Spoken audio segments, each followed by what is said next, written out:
الحمد لله نحمده ونصلي على رسول الكريم. أما بعد فأعوذ بالله من الشيطان الرجيم. بسم الله الرحمن الرحيم. قال الله تعالى في كتابه المجيد: ألف لام ميم ذلك الكتاب لا ريب فيه هدى للمتقين. صدق الله العظيم. زما دا یو رسکتون کو ناظرین السلام علیکم ورحمۃ اللہ وبرکاتہ.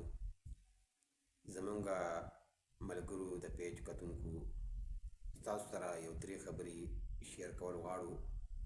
پکار چې په هغې باندې عمل وکړو، د مخکې ملګرو سره څوک دا شیر کړو.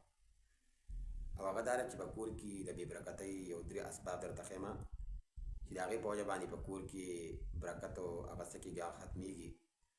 موږ له داسې کارونه کول پکار ده چې په کور کې زموږ برکتونه راشي. هر یو کس دا کوشش کول پکار دي او هر یو کس دا غواړي چې زما په کور کې برکت وي، زما په کور کې بې برکتي نه وي. نو آیا د بې برکتۍ یو درې اسباب داسې دي چې کله هغه اختیار کړی شي بیا په کور کې بې برکتي راځي؟ نو پکار ده چې دغه اسبابونه ځان وساتو.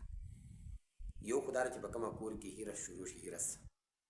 هیرس معنی دا یوه زنانه داسې ده، ګڼ کور دی، هغه مثال په طور باندې یوه جوړه ارزانه واخلي، بله زنانه راولګي او د هغې نه ګرانه واخلي.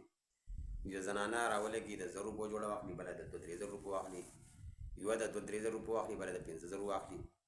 نو دې ته هیرس ویلی شي او اسراف ویلی شي. نو چې کله په یو کور کې دا حالات شروع شي نو دا کور بیا بې برکتۍ طرف ته روان شو او برکت به په دې کې نه وي. دویم نمبر سبب دا دی چې هغه کله په یو کور کې خیانت شروع شي. مثال په طور باندې ورونه دي، یو ورور پکې پیسې خرچه کوي او بل ورور چې دی هغه جمعوالی کوي، پټوالی کوي او بس پیسې پټوي، کور کې نه ښیي. نو د دې د وجې نه بیا په کور کې بې برکتي څه شي دا راتللی شي او کور برباد کېدی، تباه کېدلی شي. نو پکار ده چې د دې صفت نه سړی ځان څه کې دا وساتي.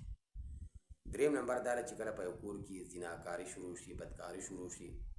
تاسو به اوس وایئ چې بدکاري څنګه شروع شي په یو کور کې؟ په یو کور کې دننه آیا سړی به رالګي د خپل ورنداریانو سره نعوذ بالله بدکاري به کوي، دغه به کوي.